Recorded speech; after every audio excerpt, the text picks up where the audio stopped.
The person I trusted most became the person who betrayed us worst. Not a stranger, not a scammer, my own mother, my daughter's grandmother. Okay, so when my husband died 3 years ago, he left our daughter, Emma, a life insurance payout, $600,000. She was only 15 at the time. We set up a trust, proper trust. With a trustee, money was supposed to be untouchable until she turned 25. For college, for a house, for her future. My husband had been so careful, so deliberate. He wanted Emma taken care of. He wanted her set, and he trusted one person to manage it until Emma was old enough. My mother, his mother-in-law, Emma's grandmother. That was our first mistake, our only mistake, and it cost us everything. At the time, it made sense. Mum was good with money, or so we thought. She'd managed her own finances well after my dad died, lived comfortably, seemed responsible, and she loved Emma, adored her, would do anything for her. That's what I thought. That's what I believed. I was wrong. So incredibly, devastatingly wrong. For the first 2 years, everything seemed fine. Mum would send quarterly statements. The trust was earning interest, growing. Emma would get updates. Your college fund is doing great, sweetheart, Mum would say. Emma would smile, feel secure, feel loved. We all did. Then things started getting weird. Small things at first. Mum would mention investments she was making with the trust. Just to maximise returns, she'd say. Nothing risky, just smart money management.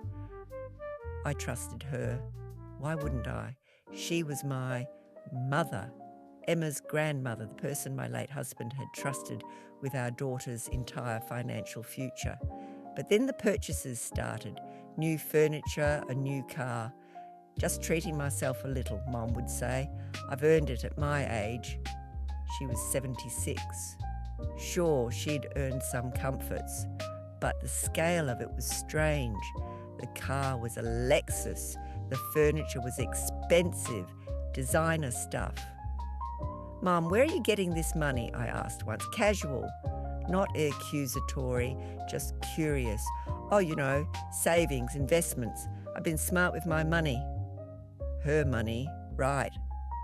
I let it go because I didn't want to believe what I was starting to suspect. Didn't want to think that my own mother, my daughter's grandmother, would steal from a child, from her own granddaughter. But deep down, I knew something was wrong. I just didn't want it to be real. Then came Emma's 18th birthday. She was applying to colleges, expensive colleges. We needed to start accessing the trust for tuition deposits. I called Mom. Hey, Emma needs $5,000 for her deposit at Northwestern. Can you process that from the trust? Long pause. Too long. Actually, that might be difficult right now. Difficult? Why? The trust has $600,000. Well, more now with interest. This should be easy. Another pause. The money's not liquid right now. Liquid. That word. What do you mean not liquid? I made some investments, long-term investments. The money's tied up, but it's growing. Emma will have much more when she's 25. My stomach dropped. Mum, what investments? Real estate, property. It's a smart move. Trust me. Trust her. Those words. I need to see the paperwork, the account statements, everything. Of course, I'll send them over. She never did. Days went by, then weeks. I kept asking. She kept making excuses. I'm looking for them. My accountant has them. I'll get them to you soon. Soon never came. I called the bank directly, the bank that held the trust. Hi, I'm calling about the Emma Morrison Trust. I'm the mother and co-beneficiary. I need to see the current balance and transaction history. The woman pulled up the account. Let me see. Emma Morrison Trust. current balance is $47,000. My heart stopped. What? That can't be right. There should be over $600,000. According to our records, there have been multiple large withdrawals over the past 18 months. The balance is $47,000. 47,000 out of 600,000. Who authorised these withdrawals? The trustee, Barbara Morrison, your mother. My hands started shaking. I'd need a full transaction history, every withdrawal, every transfer, everything. They sent it. I opened the file and I felt sick, actually physically sick. $150,000 withdrawal. Real estate investment, $80,000 withdrawal. Property renovation, $200,000 withdrawal. Investment property purchase, $100,000 withdrawal. Home improvements, on and on, withdrawal after withdrawal, over $550,000 gone from my daughter's trust, the trust my husband set up, the trust meant for Emma. I called Mum. No more nice voice, no more trusting daughter, cold voice, furious voice. Where's Emma's money? Silence. Mum, where is it? I told you, I invested it in what? What property? What investment? Give me the address. Another pause. It's complicated. Give me the address. She gave me an address. I Googled it. A house, a nice house in a good neighbourhood, recently sold for $580,000. Recently purchased by, I clicked through public records and there it was. The deed, the owner of the property, purchased with my daughter's money, Richard Henderson, not my mother, not Emma, not the trust, Richard Henderson. Mom, who is Richard Henderson? Long, guilty silence. He's my friend. Your friend owns a house purchased with Emma's trust fund? It's not like that. Then what is it like? More silence. Then very quietly. Richard is my boyfriend. We're together. He needed a place to live. I helped him. The house is an investment for all of us. Boyfriend. Her boyfriend. She'd spent my daughter's inheritance, my late husband's life insurance, on a house for her 82-year-old boyfriend. You bought your boyfriend a house with Emma's money. It's not just for him, it's for us. And eventually it'll be Emma's too. She'll inherit it when we're gone. No, she won't, because the house isn't in her name. It's in his name. You stole $600,000 from a 15-year-old child and gave it to your boyfriend. I didn't steal. What would you call it? You were the trustee. You had a legal obligation to protect that money, to use it for Emma, not for Richard, not for your boyfriend, for Emma. She started crying, actual tears. I thought I was making a smart investment. Richard needed help. He was going to lose his apartment. I couldn't let that happen. So you robbed your granddaughter. I was going to pay it back. Once the house appreciates, once Richard, what? Dies? And then what? You inherit, and then maybe you give it to Emma. That's your plan? She didn't answer, because that was the plan. She'd stolen Emma's money, bought her boyfriend a house, and hoped that maybe, someday, somehow, Emma might see some of it back. If everything worked out, if Richard died first, if the house appreciated, if. I called a lawyer the next day, explained everything. She was horrified. This is textbook breach of fiduciary duty, theft, fraud. Your mother could face criminal charges. I want the money back, all of it. Then we sue. We sue her. We sue Richard. We force a sale of the property. We take everything. I didn't hesitate. Do it. File the lawsuit. Today. She did. My mother was served at her house. The house she shared with Richard. The house bought with Emma's money. She called me crying, screaming. How could you sue me? I'm your mother.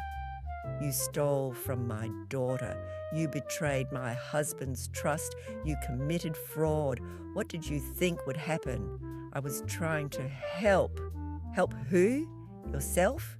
Richard? Because you certainly weren't helping Emma. The lawsuit took 14 months. Brutal, expensive, painful, but my lawyer was relentless. She subpoenaed everything: bank records, trust documents, the deed to Richard's house, email exchanges between Mum and Richard about the investment opportunity. And those emails? Oh God, those emails. They destroyed her. Barbara, this is perfect. We'll finally have a place together. I'm so excited. Emma's fund made this possible. Do you think she'll understand when she's older? She'll see it was a smart investment for all of us. For all of us. Emma wasn't even mentioned as a beneficiary. The house was Richard's, period. No trust, no shared ownership, just his, bought with her money. The judge was not impressed, called it one of the most egregious breaches of fiduciary duty he'd seen, ordered the house to be sold immediately, proceeds to go directly to Emma, plus damages, plus legal fees, plus interest. Mum tried to fight it. But Richard lives there. Where will he go? The judge didn't care. He'll go wherever people who live in houses purchased with stolen money go. That's not this court's concern. The house sold for $620,000. After legal fees and court costs, Emma got $580,000. Not the full $600,000 we started with, but close. Closer than I thought possible. Mum and Richard had to move out. They moved into a small apartment. Richard was furious, blamed me, blamed Emma. That money was supposed to be ours, supposed to be theirs. It was never theirs. It was always Emma's. Mum tried to reconcile, sent letters. I made a mistake. I'm so sorry. Please forgive me. But how do you forgive someone who steals from a child? Who betrays trust that deeply? Who chooses a boyfriend over her own granddaughter? I couldn't. Emma couldn't. We cut her off completely. No contact, no visits, no relationship. She'd made her choice.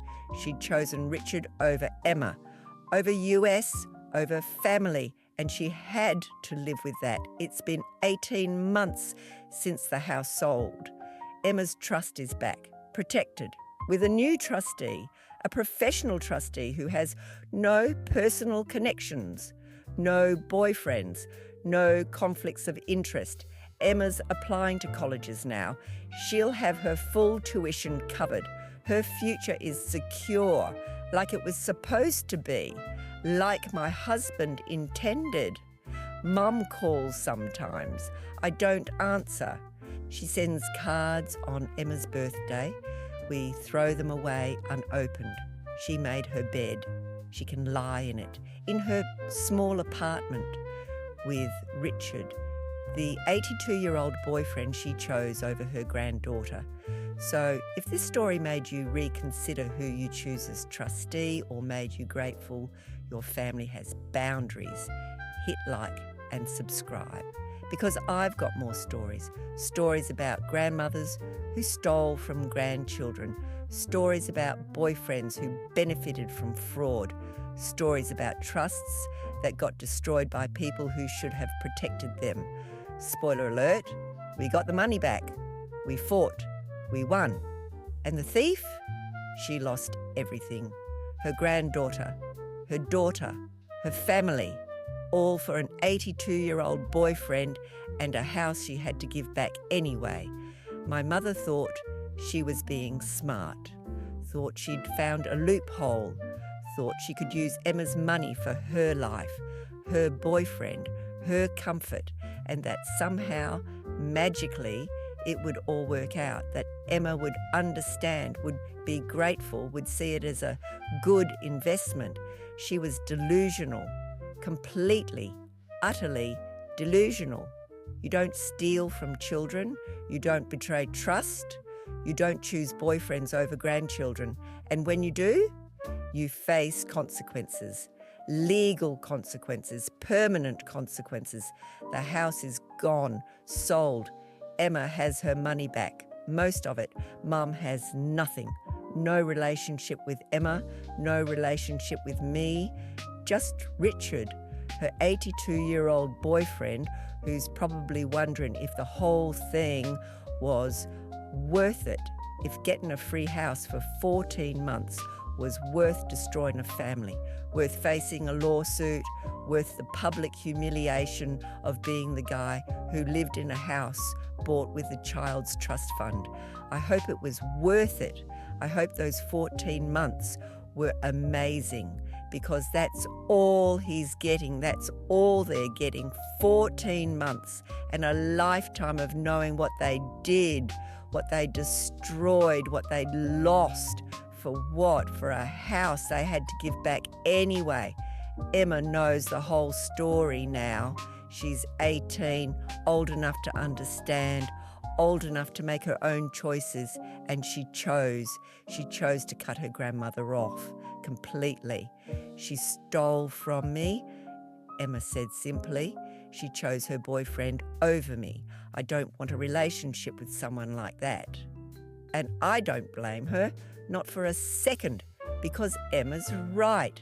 Her grandmother did steal from her, did choose Richard over her, did betray her, and no amount of apologies, no amount of "I made a mistake" letters, no amount of birthday cards, nothing will fix that, nothing will undo that.